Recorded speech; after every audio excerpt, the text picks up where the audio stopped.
Good Life. I'm Dean Wilson. So glad you've joined us. And you can always find us at goodlifetelevision.org, where all the episodes, all the interviews, over 100 people from all walks of life over the last couple of years that we've interviewed. Great stories, great people.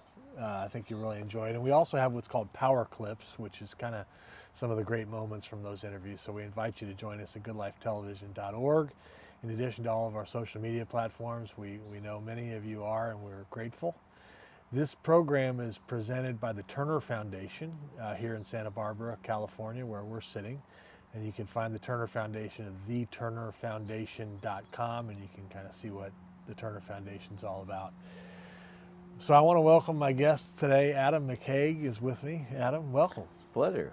Thank you. We've got some wildlife going on here, by the way, so these moths are going to be part of the program. It's beautiful. Yeah, life. Yes. Adam is a longtime Santa Barbara, I think 6th generation Santa Barbaran, and has been a big part of this community for a long time. He's been one of the top real estate agents actually in this town where we're sitting for the past couple of decades. And so real estate's I guess been your career. It has indeed. We'll talk about a lot of the other stuff in a minute, but talk a little bit about your love for Santa Barbara growing up here and what that was like. Well, I'm actually a 1st generation on my side, but my daughters are 6th generation. Okay. And my love for Santa Barbara is deep. Again, born at St. Francis Hospital and went to local schools, and what better way to have a career in a town that you love than a real estate. So I've really, really enjoyed it, and helping our wonderful community find housing. Yeah. Which has been That's a rewarding thing. Oh, huge. Yeah. Lots of wonderful people, and helping them in transitions of life, moving up, moving down, lateral moves, and it's just a joy to help people. Yeah, that's great. Yeah. And speaking of helping people, so I want to talk about kind of what's happening here, because I think it's a great story, and I think it's actually inspiring for people to hear about. I know you're not talking a lot about it, but I'd love to just hear a little bit about what's happened during the pandemic. As you said in some of the stuff I've been reading, real estate became a non-essential thing. Yeah. And so you, instead of just taking some time off, you went to work. Talk about what you did. Okay. Yeah, it's interesting. As I was saying, my job as a realtor is just helping people, and when it was deemed non-essential, I was floored, because I devote all my time to helping others and didn't know what to do with myself. So I posted on Facebook, if there are any people at risk that need help in grocery shopping or picking up medication, let me know. And it was amazing. It was a life of its own. I had response from many, many people needing that assistance. And what was more inspiring were the people that wanted to help and volunteer. And it started off with 3, 5, 10, 20, 30, 50 people, and we had an army of people wanting to help. And we were doing that, just grocery shopping, and that was kind of challenging, being that the stores were so picked over. We'd put together lists and go out from Goleta, Costco, all the way to Oxnard, picking up orders to going to maybe 6, 7, 8 stores to fill one order. Wow. We took it real serious. We didn't take any payment for it, no tips. It was just a service that we offered. And from there, it just grew even bigger, and it's still growing more today. Yeah, well, it's now called Adam's Angels. Yeah. But yeah. What are you doing now? Well, right now, on Monday nights, we bag non-perishable groceries. We put together 300 bags each week, and then we'll disperse that to 7 locations throughout the community, from Isla Vista all the way to Carpinteria. And to date, I think we've done over 15,000 of those in itself. On Thursdays, which is today, we will be in Alameda Park, where we put out clothing, sleeping bags, tents, blankets, hygiene items, and we also hand out the non-perishables. We're there with Santa Barbara Act, who does a hot meal. We have Care for Paws that takes care of our four-legged unsheltered, which is great. They've been a good partner. And Doctors Without Walls, they're caring for the medical needs of our homeless. Wow. So, It's an amazing thing, I think, that happens in us when we, and I don't know if you've experienced this, I'm sure you have, but we think we're there to serve the other person, but in reality something happens that's so wonderful in us yes. when we get involved in that. Has that been your experience? Oh, it's huge. It's huge. And that inspires me to do more. And we're always thinking of more that we can do to help our community. Look for needs that are out there, and we do. We've helped, tried to help people get off the street, given people monies and tickets, ways to get home. You know, sent someone to Colorado a couple of weeks ago. Really? An unsheltered needed to go to see his sister in Sacramento. We provided a way for him to get there. And the list goes on and on. There's plenty to do, and I encourage people to, help at least one person a day, and just be kind to each other. Right. Bottom line. Yeah. Yeah. What was the response? So you, in the pandemic part, I mean, you're delivering groceries, what, medicine, or I mean, kind of essential stuff. Yeah.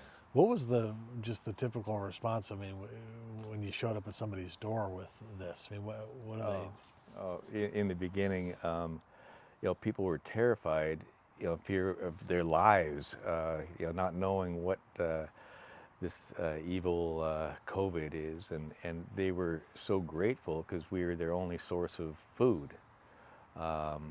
And again, it was so heartwarming.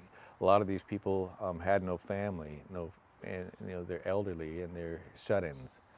So, man, we were more determined than ever to help these, and we actually sought out people to help by word of mouth. Heard of so-and-so that needs help, and she wouldn't ask for help normally, and we'd knock on their door and give them a care package and start a dialogue and help that way. So neat. It reminds me a little bit of the Bucket Brigade here in Santa Barbara, where not necessarily a bunch of organization to it, but just some people who want to help. Yeah. Which it's interesting how sometimes these crises, and Santa Barbara's been through a lot, relatively speaking, I think, with natural disasters and of course the pandemic, but it's interesting how sometimes we can see the best of people in the worst times. Right. Is there over 100? I was well over 200. Over 200 people? Yeah, and wow. People, I had 3 people go to our website today asking how they can help. So they're still coming? Oh yeah, in droves.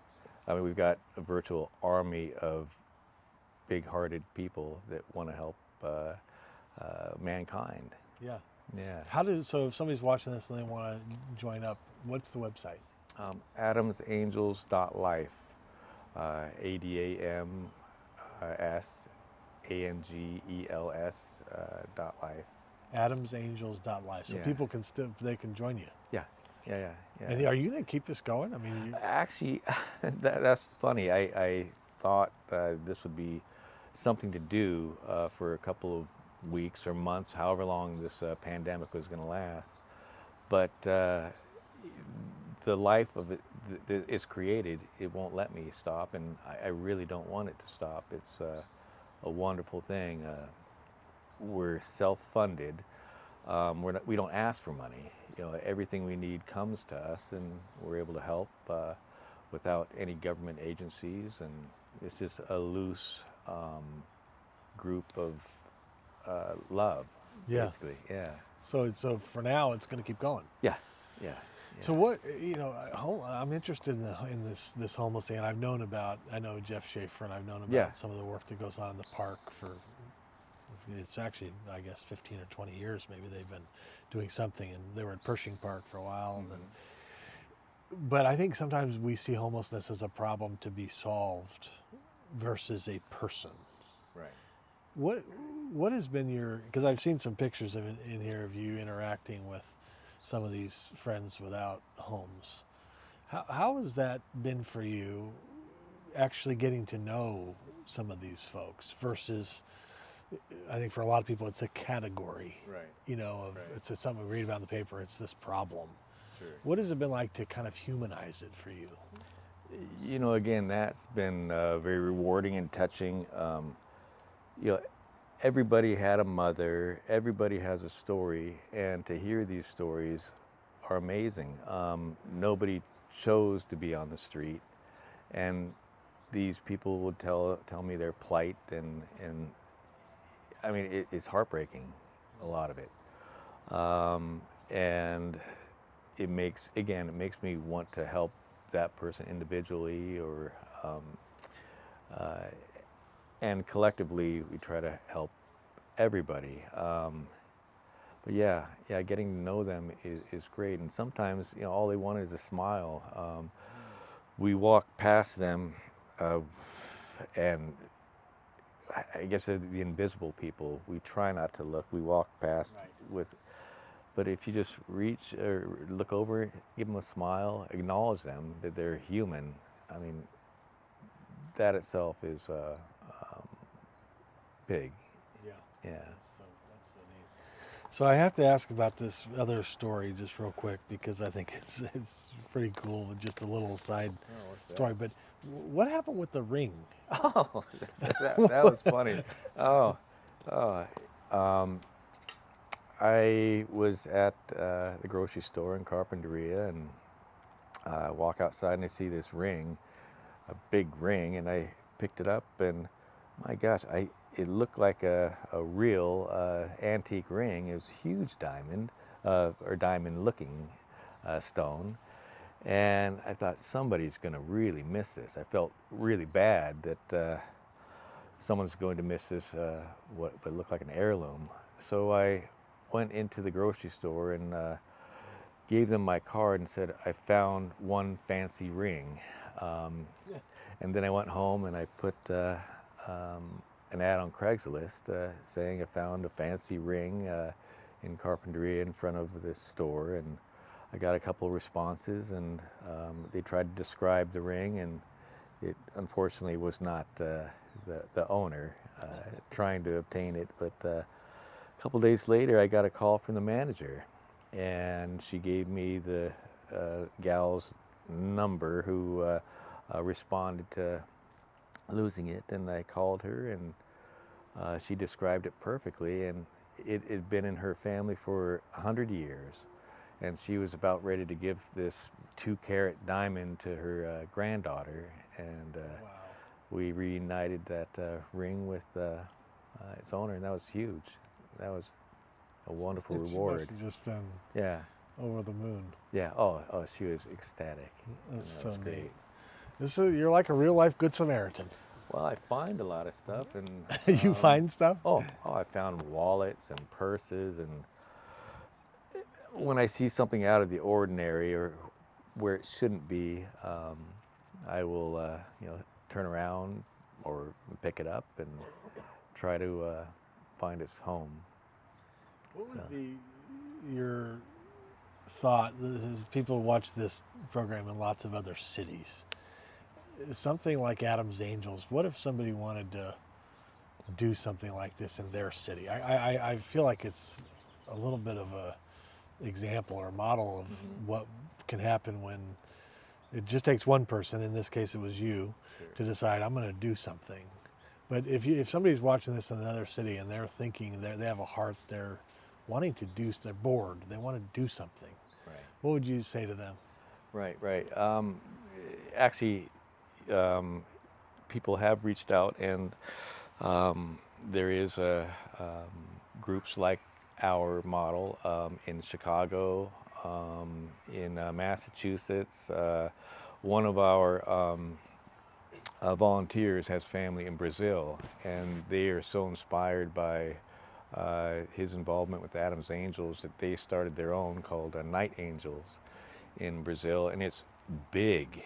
It's big. They go out at night and they clothe and they feed soup to the homeless, and they also have doctors like we do. Really? And they're they're probably over 100 strong as well, and that came up quick out of from our group. But what I recommend people do, if they truly feel like they want to help the homeless, is bring a sleeping bag, bring a blanket, bring some food in your car, and when you see a homeless person that resonates to them, hand them a bag of food, hand them a blanket, talk to them. So that's a start. And there are churches and other organizations that would love to help grow their passion for kindness. Yeah, I was going to say, I mean, Oregon churches are Yeah, faith-based communities. When they see something like this going on, they probably really want to jump in and yeah, partner or help. yeah, I mean, there's alignment there but it just takes somebody to step out and actually start doing it. sure, Yeah. sure. Yeah, we have many religious groups helping our group on Thursdays and on Mondays. We have Father Larry who joins us, who's just a delight. We have many people from our Mormon church here, and Katy Perry's parents Really? join Keith? us. Yeah, Yeah. He's great, and Mary's awesome. So That's so great. yeah, yeah. That's great. Well, this is wonderful to hear about, inspiring, and congrats. AdamsAngels.life if you want to join up, or if you're in another city and you're interested in doing something like this, we encourage you to do it. But congrats on what you've done, and thank you. Thank you very much. Thanks for coming. We'll see you next time.